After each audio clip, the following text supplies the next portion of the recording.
नमस्कार दोस्तों, इस वीडियो में हम इरेडा देखेंगे। स्टॉक ब्रेकआउट के करीब है। मार्केट कैप देखें तो लगभग 45,800 करोड़ के आसपास है। करंट प्राइस 171 है। स्टॉक का 52 वीक लो 50 था।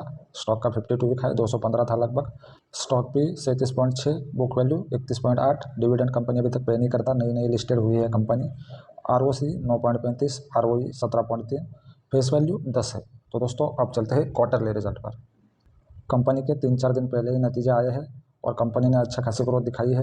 तो रिवेन्यू की अगर हम बात करें तो मार्च के क्वार्टर में लगभग 1391 करोड़ का रिवेन्यू था, वही दिसंबर के क्वार्टर में 1253 करोड़ का था। फाइनेंसिंग प्रॉफिट अगर देखें तो 488 करोड़ का है मार्च के क्वार्टर में, दिसंबर के क्वार्टर में 394 करोड़ का था। फाइनेंसिंग मार्जिन की अगर बात करें तो लगभग 31 था दिसंबर के क्वार्टर में, वही मार्च के क्वार्टर में 35% है।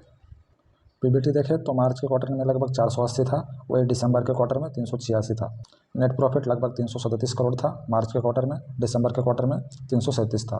तो नेट प्रॉफिट में कुछ ज़्यादा बढ़ोतरी है नहीं। तो दोस्तों अब चलते हैं शेयर होल्डिंग पैटर्न पर। शेयर होल्डिंग अगर हम देखें इरेडा की तो प्रमोटर का अगर बात करें तो लगभग 75% के स्टेक है। FII 1.36%, DI 0.94%। पब्लिक अगर देखें तो लगभग 22.70% के स्टेक पब्लिक के पास है। तो दोस्तों अब चलते हैं चार्ट पैटर्न पर। इरेडा का एनालिसिस हम डेली टाइम फ्रेम पे करेंगे। यहाँ पर देख सकते हैं मैंने एक ट्रेंड लाइन मार्क की है, उसको स्टॉक ब्रेक नहीं कर पा रहा, 2 बार यहाँ पर आया लेकिन रेजिस्टेंस फेस किया, सेलिंग बनी स्टॉक में और स्टॉक फिर से नीचे आया। अभी दोस्त यहाँ पर देख सकते हैं स्टॉक फिर से उस ट्रेंड लाइन के पास आया है। नीचे अगर देखें तो मैंने एक हॉरिजॉन्टल लाइन भी मार्क की है, वहाँ पर स्टॉक के थोड़े माइनर सपोर्ट नज़र आ रहे हैं।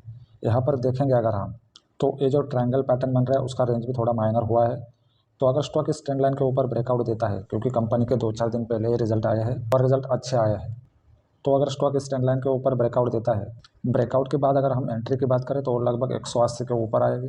180 के ऊपर एंट्री के बाद अगर टारगेट की हम बात करें तो ये जो डिस्टेंस है ये लगभग निकल के आता है 25%। तो यहाँ से अगर 25% अगर हम देखें तो वो लगभग 220 तक चले जाते हैं। तो मेरे हिसाब से स्टॉक का मैक्सिमम टारगेट 220 तक होगा आने वाले कुछ समय में। यहाँ पर अगर देखेंगे तो एक साइकोलॉजिकल लेवल भी है बीच में 200 का, वहाँ पर भी स्टॉक थोड़ा कंसोलिडेट कर सकता है।